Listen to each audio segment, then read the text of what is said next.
نحمده ونصلي على رسوله الكريم اما بعد فاعوذ بالله من الشيطان الرجيم بسم الله الرحمن الرحيم رب اشرح لي صدري ويسر لي امري واحلل عقدة من لساني يفقهوا قولي۔ کل جو کچھ پڑھا تھا اس پر کتنا عمل ہوا؟ جی آپ بتائیے۔ وضو کر کے سوئی تھی رات؟ اوکے الحمدللہ۔ پھر تو رات بھر آپ کے لیے دعائیں ہوتی رہی ہیں۔ جی آپ نے کیا کیا؟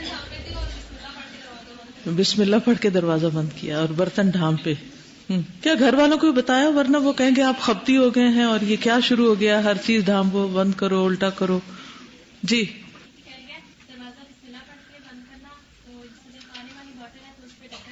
اچھا الحمدللہ، سب ایک دوسرے کو یاد بھی کرا دے۔ اور عشاء کے بعد باتیں نہیں کی؟ اچھا آپ بستر جھاڑ کے سوئی؟ اوکے چلے الحمدللہ۔ دوسروں کے ساتھ کس نے شیئر کیا؟ جو کلاس میں نہیں آتے، باہر کے لوگوں کے ساتھ جو یہاں نہیں ہیں۔ انہوں نے جب اپنے شوہر سے کہا تو ان کا کہاں لکھا ہوا ہے، تو انہوں نے پھر حدیث دکھائی ان کو۔ گڈ۔ عشاء کے بعد ٹی وی نہیں لگایا؟ اوکے الحمدللہ، گڈ۔ چلیے آگے چلتے ہیں، صفحہ نمبر 8 سے۔ ہاتھ دھو کر سونا۔ اگر کسی وجہ سے وضو نہ کر سکیں تو ہاتھ ضرور دھو لیں۔ سیدنا ابو ہریرہ سے روایت ہے کہ رسول اللہ صلی اللہ علیہ وسلم نے فرمایا، من نام وفی یدہ غمر ولم یغسلہ فاصابہ شیء فلا یلومن الا نفسہ۔ سنن نبی داؤد۔ جو شخص اس حال میں سو گیا کہ اس کے ہاتھ پر چکنائی لگی رہ گئی اور اس نے اسے نہیں دھویا، یعنی جیسے کھانے کے بعد ہاتھوں کے ساتھ کچھ گھی وغیرہ لگا ہوتا ہے، اور پھر اسے کچھ ہو گیا تو وہ سوائے اپنے آپ کے کسی کو ملامت نہ کرے۔ آپ میں سے کس کو ایکسپیرینس ہوا کہ رات کے وقت چوہے نے آپ کے جسم پر سیر کی؟ کون کون ہاتھ کھڑا کرے؟ چوہا پاس سے گزرا یا کان کے پاس سے؟ پاؤں پہ کاٹا تھا، اور بہت چھوٹی تھی تو چوہا اوپر سے گزر کے گیا تو پہلے نہیں سمجھ آئی، پھر پتا چلا۔ ہاں پاؤں کی انگلی پہ نبل کیا۔ اور اگر ہاتھ کے ناخن کے اندر کھانے کا ذرہ رہ جائے تو چوہے کو ٹیمپٹیشن ہوگی یا نہیں؟ ہو سکتی ہے نا۔ اور کوئی؟ تو اب سب کو حکمت سمجھ آ گئی، کچھ تو ابھی تک بچے ہوئے ہیں اور اللہ آئندہ بھی بچائے رکھے۔ لیکن یہ ہے کہ آپ نے اس بات کا اہتمام کرنا کہ رات کو سوتے وقت، یعنی کہ وضو کرنے کی بھی حکمت سمجھ آ رہی ہے نا، تو یہ ہے کہ بعض اوقات ننگے پاؤں ہم چلتے ہیں اور کچھ لوگ چنگم نیچے پھینک دیتے ہیں، پھر پتہ نہیں چلتا چنگم ساتھ لگ جاتی ہے اور وہ تھوڑی میٹھی بھی ہوتی ہے، تو چوہے کے لیے ایک اچھی انویٹیشن ہے۔ تو اس صورت میں وضو کرنا تو بہت ہی اچھا ہے، اور وضو کرتے وقت بھی اچھی طرح انسان کو اپنا آپ صاف کرنا چاہیے تاکہ کوئی ایسی چیز چمٹی بھی نہ رہ جائے۔ بعض اوقات کھانے کے ذرا، جیسے کچن میں کام کر رہے ہیں تو کچھ روٹی کا ٹکڑا گر گیا یا کچھ اور اوپر پاؤں آ گیا اور وہ پاؤں کے ساتھ ہی چپک گیا اور آپ نے دھویا ہی نہیں پاؤں کو اور اسی طرح سو گئے، تو نبی صلی اللہ علیہ وسلم پر کتنا پیار آتا ہے نا کہ آپ نے ماں باپ سے بڑھ کر ہماری تربیت کی اور ہمیں تعلیم دی اور ہمیں وہ باتیں بتائیں جن کی طرف ہمارا کبھی دھیان بھی نہ جائے۔ تو وضو تو بہت ہی اچھا ہے، لیکن اگر ایسا نہ ہو سکے تو کم از کم ہاتھ وغیرہ دھو کر سوئیں۔ سرما لگانا۔ سرما آنکھوں کی خوبصورتی، روشنی اور صفائی کا بہترین ذریعہ ہے، اسے لگانے کا اہتمام کریں۔ سیدنا جابر کہتے ہیں کہ میں نے رسول اللہ صلی اللہ علیہ وسلم کو یہ فرماتے ہوئے سنا، علیکم بالاسمد عند النوم فانه یجل البصر وینبت الشعر۔ سوتے وقت اسمد سرما لگانا ضروری سمجھ لو، کیونکہ یہ نظر کو تیز کرتا اور بالوں کو اگاتا ہے۔ آئی لیشز کے بال بھی، کیونکہ بالوں سے یہاں یہ نہیں بتایا گیا کہ کون سے بال، لیکن بعض اوقات جسم کے ایک حصے میں کوئی چیز ڈالی جاتی ہے تو وہ باقی جسم کو بھی متاثر کرتی۔ اس میں خاص طور پر اسمت جو ہے اس کا ذکر کیا گیا ہے۔ ہمارے ہاں بعض اوقات ملاوٹ والے سرمے ملتے ہیں یا اور چیزیں، تو ان سے بچنا بھی چاہیے، لیکن اگر خالص اسمت کہیں سے میسر ہو تو سنت سمجھ کر لگانا بھی فائدہ دیتا ہے۔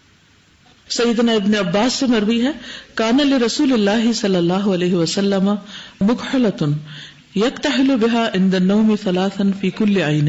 رسول اللہ صلی اللہ علیہ وسلم کے پاس ایک سرما دانی تھی جس سے آپ سوتے وقت ہر آنکھ میں 3 سلائی سرما لگاتے تھے، یعنی 3 ایک طرف 3 ایک طرف۔ اور ایک اور جگہ سے یہ بھی پتہ چلتا ہے کہ سفر میں بھی آپ کے ساتھ ہوتی تھی سرمدانی، یعنی آپ کی ایک ٹریولنگ کٹ ہوتی تھی جس میں کنگھی، مسواک اور سرمدانی وغیرہ ہوتی تھی۔ بستر جھاڑنا، لیٹنے سے پہلے 3 مرتبہ بستر جھاڑ کر درست کر لیں اور بسم اللہ پڑھیں۔ سیدنا ابو ہریرہ سے روایت ہے کہ رسول اللہ صلی اللہ علیہ وسلم نے فرمایا، اذا آوى احدكم الى فراشه فليأخذ داخلة ازاره فلينفض بها فراشه وليسم الله فإنه لا يعلم ما خلفه بعده على فراشه۔ صحیح مسلم۔ جب تم میں سے کوئی اپنے بستر پر جائے تو اپنے تہہ بند کا کونا پکڑے اور اس سے اپنا بستر جھاڑ لے، یعنی کسی کپڑے کے ساتھ جھاڑے اور بسم اللہ پڑھے، کیونکہ وہ نہیں جانتا کہ اس کے بعد اس کے بستر پر کون آیا تھا۔ یعنی بعض اوقات جیسے آج کل سردیاں ہیں تو لحاف بھی ہوتا ہے اور میٹرس بھی ہے اور چادر بھی ہے اور تکیہ بھی ہے اور کئی قسم کے لوازمات ہیں، تو اگر ہم بستر طے ہی نہیں کرتے یا جھاڑ کر نہیں رکھتے یا ایسے ہی چھوڑ دیتے ہیں اور اس وقت یہاں بیٹھے ہوئے ہیں تو ہمیں کیا پتا کہ پیچھے سے کاکروچ جا رہے ہیں اندر، یا کوئی ٹڈی جا رہی ہے یا کوئی اور چیز جا رہی ہے۔ تو بہت پرائیویٹ کوشچن، لیکن کس کے گھر میں کاکروچ نظر آ جاتا ہے؟ سب کے گھر میں نظر آ جاتا ہے۔ میں بہت خوش ہو رہی تھی کئی دن سے کہ الحمدللہ کاکروچ کا بالکل خاتمہ ہو گیا، وہ خوش تھی۔ میں یہ نہیں پتا تھا کہ سردی کی وجہ سے شاید کہیں چھپے ہوئے ہیں، تو آج راحت مجھے بھی نظر آ گیا۔ اور بعض کاکروچ تو اڑنے والے ہوتے ہیں، تو اس لیے نہیں پتا کہ کہاں سے کیا چیز اڑ کے اندر گھس گئی ہو، اور رات کو آپ سو رہے ہو تو اس وقت وہ رنگتی رنگتی آپ تک آ جائے، یا کوئی چیونٹیاں یا کوئی اور چیز۔ تو اس لیے بستر جھاڑنا ہے انشاءاللہ۔ اگر آپ سمجھے کہ باقی سارا صاف ستھرا ہے اور کوئی ایسی چیز نہیں ہے تو بھی سنت سمجھ کر اس کو 3 دفعہ کپڑے سے جھاڑ لیں، اپنے دوپٹے سے جھاڑ لیں، ٹھیک ہے؟ کئی لوگ تو اس پہ کھانا کھاتے ہیں تو پھر کھانا بھی گر جاتا ہے، ایسی صورت میں تو اور احتیاط کرنے کی ضرورت ہے۔ کھانے سے مراد ضروری نہیں کہ آپ ڈنر یا لنچ کریں وہاں، اس سے مراد جیسے بسکٹ وغیرہ بھی کھانا، یہ تو اکثر لوگوں کی عادت ہوتی ہے نا، نبل کرتے رہتے ہیں، کچھ نہ کچھ لے کے بیٹھ گئے اور کچھ نہ کچھ گرا دیا اور پھر وہ اندر ہی رہا اور پھر کوئی اور مخلوق کھانے آ گئی۔ سیدنا ابو ہریرہ سے روایت ہے کہ رسول اللہ صلی اللہ علیہ وسلم نے فرمایا، اذا جاء احدکم الى فراشه فلینفضه بسنفة ثوبه 3 مرات۔ صحیح البخاری۔ جب تم میں سے کوئی شخص اپنے بستر پر جانے لگے تو اسے چاہیے کہ وہ اپنے کپڑے کے کنارے سے اسے 3 مرتبہ جھاڑ لے۔ ایک میں ازار کا لفظ ہے اور ایک میں کپڑے کا لفظ ہے، تو اگر صرف کپڑے کی بات ہے تو اس سے آپ کا اسکارف اور دوپٹہ یا کوئی بھی چیز ہو سکتی ہے جس سے آپ اسے جھاڑ لیں۔ لیکن ایک بات ہے کہ اگر کوئی ساتھ سو رہا ہو دوسری طرف تو ایسی جھاڑ پھونک مت شروع کرے کہ وہ سوتا ہوا جاگ جائے، کیونکہ میرے ساتھ یہ ایکسپیرینس ہو چکا ہے۔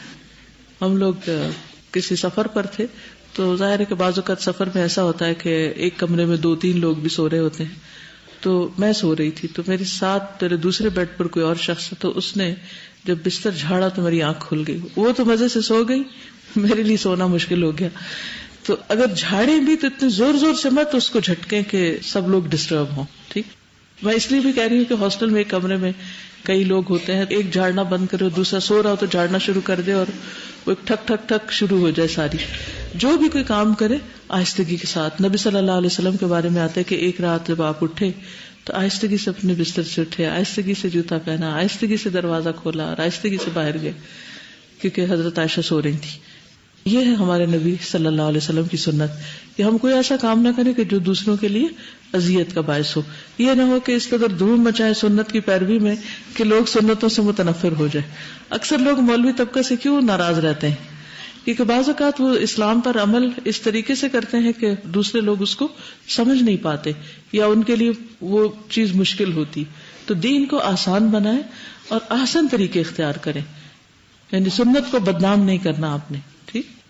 پھر ہے چراغ بجھانا۔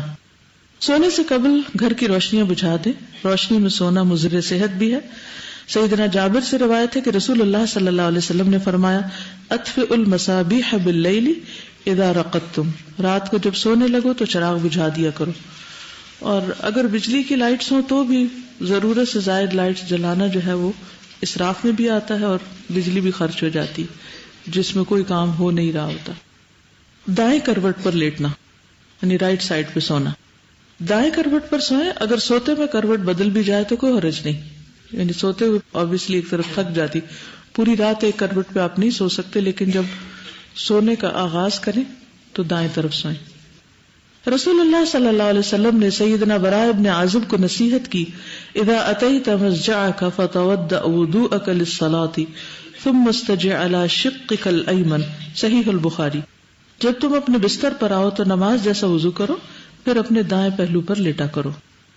سیدنا ابو قتادہ روایت کرتے ہیں، کان رسول اللہ صلی اللہ علیہ وسلم اذا کان فی سفر فعرس بلیل استجع علی یمینہ واذا عرس قبیل الصبح نصب ذراعہ ووضع رأسہ علی کفہ، صحیح مسلم۔ رسول اللہ صلی اللہ علیہ وسلم دوران سفر جب رات میں پڑاؤ ڈالتے تو اپنی دائیں کروٹ لیٹا کرتے، اور صبح سے کچھ پہلے پڑاؤ ڈالتے تو بازو کو کوہنی کے بل کھڑا کر کے ہتھیلی پر اپنا چہرہ رکھا کرتے تھے۔ کیسے؟ بازو کو کوہنی کے بل کھڑا کر کے ہتھیلی پر اپنا چہرہ رکھا کرتے تھے، یعنی بالکل نیچے نہیں بلکہ ذرا اس کو کھڑا رکھتے تھے تاکہ نماز کے وقت کہیں نیند گہری نہ ہو جائے۔ یعنی کونی ٹکا کے اس پر ہاتھ رکھ کے سو رہے ہیں تو آپ پوری طرح بے خبر نہیں سو سکتے، آپ کانشیس بھی رہیں گے اور تھوڑا آرام بھی کر لیں گے۔ بائیں طرف لیٹنے کی ممانعت کیوں ہے اور اس میں نقصان کیا ہے؟ بائیں طرف ہمارا دل ہوتا ہے، اس پر بوجھ آتا ہے، اگر ساری رات ادھر لیٹیں گے تو مشکل ہوگی۔ اور کوئی وجہ؟ اور کیا آتا ہے ذہن میں خیال؟ جی شاباش، ہر کام دائیں ہاتھ سے کرنا چاہیے، دائیں جانب سے شروع کرنا چاہیے۔ تو اس لیے بھی طبی وجوہات کوئی بھی ہو سکتی، لیکن ہمارے دین کا ایک طریقہ ہے، ہمارا ایک لائف سٹائل ہے، اور وہ لائف سٹائل جو ہے وہ رائٹ ہینڈڈ یا رائٹ سائڈ سے کام کرنے کے لیے کہتا ہے۔ دائیں ہاتھ رخسار کے نیچے رکھنا، یعنی گال کے نیچے رکھنا۔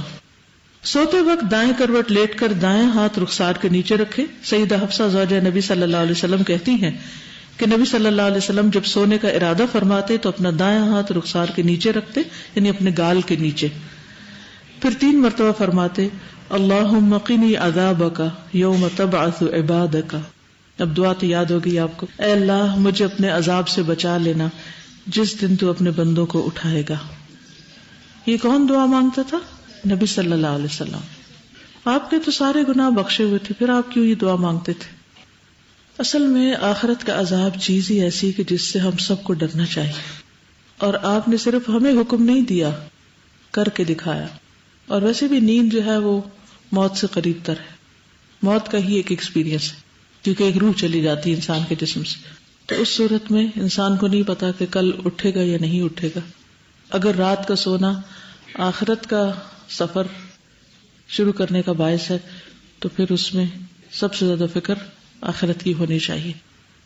عام طور پر رات کو سوتے ہوئے لوگوں کی زیادہ تر فکر کس چیز کی ہوتی ہے، اور خواب بھی کس چیز کے دیکھتے ہیں؟ جو دن بھر کیا ہوتا ہے یا کل پیش آنے والا ہوتا ہے، یعنی دنیا کے دن، پاسٹ، پریزنٹ، فیوچر، اس کے بارے میں زیادہ سوچتے ہیں۔ آخرت کے بارے میں ہم کم ہی سوچتے ہیں، حالانکہ ہم سب کو اصل فکر اس دن کی لگنی چاہیے جس دن کوئی بھی کام نہیں آئے گا۔